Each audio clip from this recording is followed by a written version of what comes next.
Okay, we're going to talk a lot about fruits and vegetables over the course of this vegetable gardening program, but it's also a good idea to think about a general overall healthy diet because fruits and vegetables can't provide all of the nutrients that our body needs. We do encourage people to move more towards a plant-based diet, but in doing so, we want to keep all of the food groups in mind and making sure that we're having good substitutes if we choose to leave out some of the animal foods. So the guide that we follow here at the Extension Office was developed by the USDA, and it's called MyPlate. And it gives you a simple visual on how to plan out your meals, whether it's breakfast, lunch, or dinner. And then I think it also gives some good tips for snacks.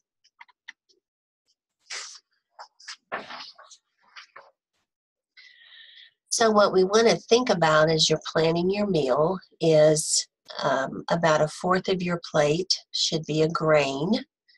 And grains are things like rice and pasta, bread, cereal, quinoa, some of the ancient grains. And then about half of your plate should be fruits and vegetables. And so, as I mentioned, we're going to talk a lot about fruits and vegetables. Should have a dairy serving on the side, and dairy foods are things like milk and yogurt and cheese. These are foods that are high in calcium and also high in protein. And so if you don't want to drink dairy or you can't drink dairy, looking at some of the plant milks would be a good substitute, such as soy milk.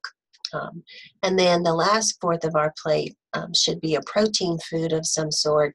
So meats, poultry, fish, dry beans, eggs, legumes, nuts, that kind of thing. When you're thinking about grains, they're important for us because they provide carbohydrates, which give us energy. And there's always something in the news about getting rid of carbs from your diet. Carbs are fuel, just like the gas that we put in our car. And so when you don't eat carbs, then your body has to find fuel elsewhere. And if you're on a very strict weight loss diet, it can mean taking muscle tissue. And it could be from your muscles that move your body as well as the muscle and some of your internal organs. And so carbs are really good for you, and we need to include them for a healthy diet. We do want to make sure that half of our grains are whole grains, meaning that they have not been processed or milled, so that they still have all parts of the grain, which means that they still have all the natural nutrition from the particular type of grain. They have many nutrients that we really can't replicate in the lab.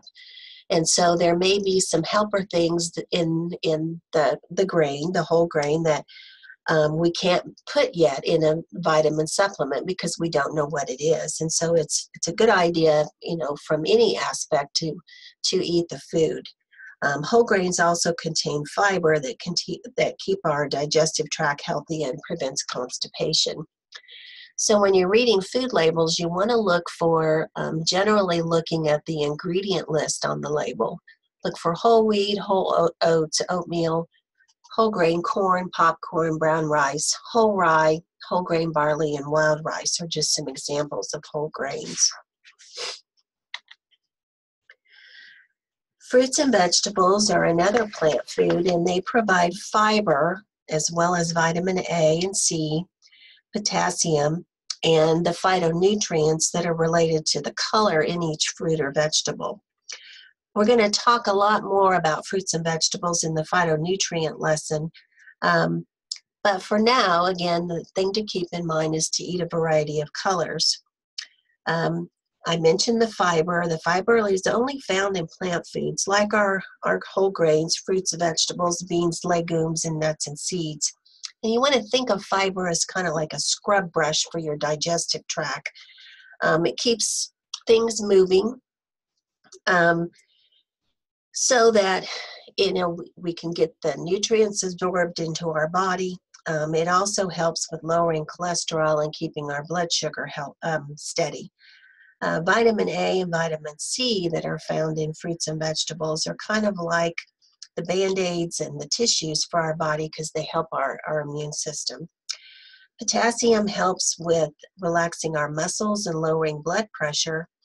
And so, especially if you're having trouble with your blood pressure and it's okay with your doctor, we need to really focus on getting plenty of fruits and vegetables in our diet.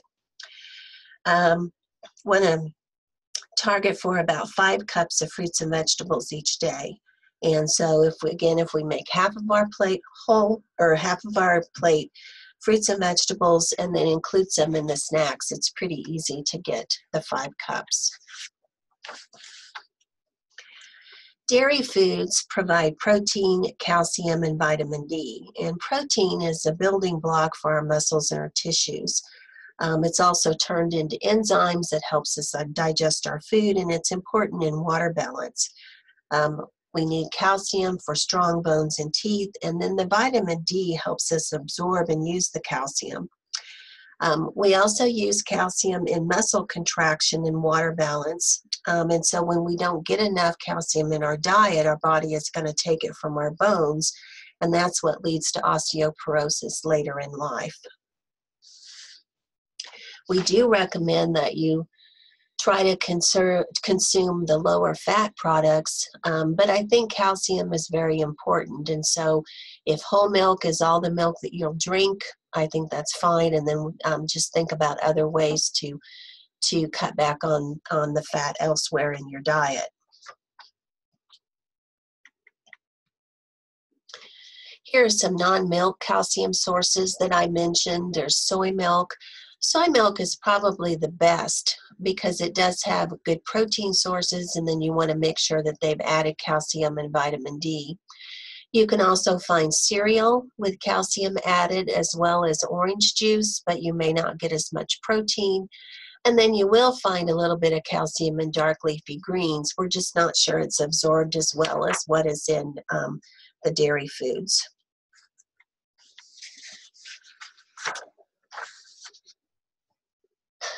Choose lean meats. About a quarter of your plate is protein, and protein includes animal foods like beef, pork, poultry, fish, eggs, and then the plant sources, beans, legumes, nuts, and seeds, and quinoa, for example, are some of the ancient grains. I mentioned that protein is the building blocks. Protein foods from the lean meats and from the protein group also provide iron. And iron is part of our red blood cells that carries oxygen to our cells. And so when we don't get enough iron, we become anemic, and then you're tired, you're more susceptible to getting sick. And so it's important that we get plenty of good iron in our diet as well. Again, if you want to go with more non-meat sources, beans and peas are an excellent source of protein.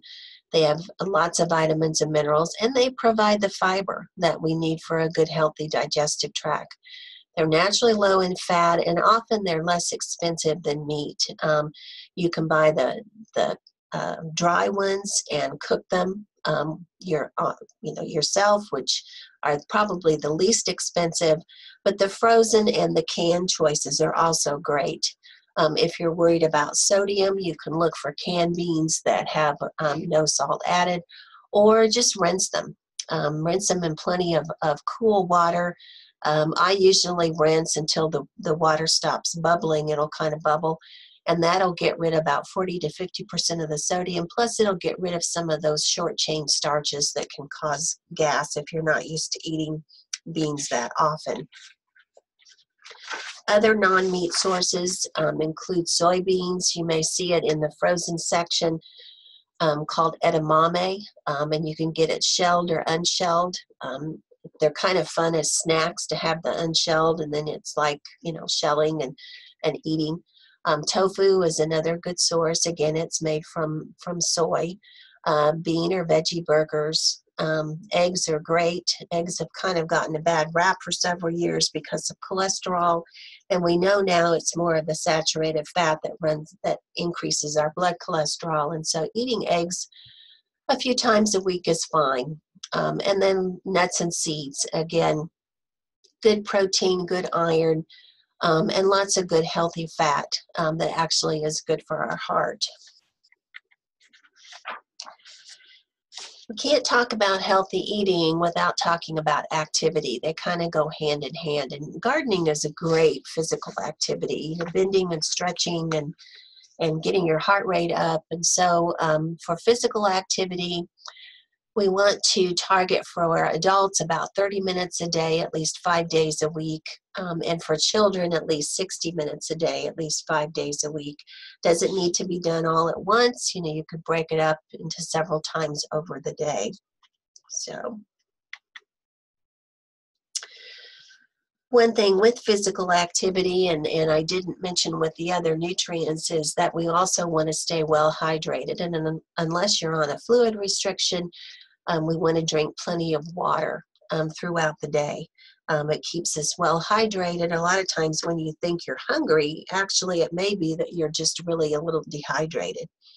We're mostly water, and we need to be well hydrated for digestion and metabolism and other body functions. And so good rule of thumb is if your urine is pale yellow, then you're probably getting plenty of water. If it's a little darker, you might want to think about drinking a little bit more.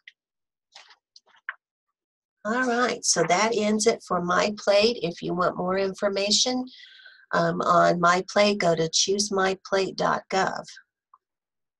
In the next lesson, we'll talk about phytonutrients.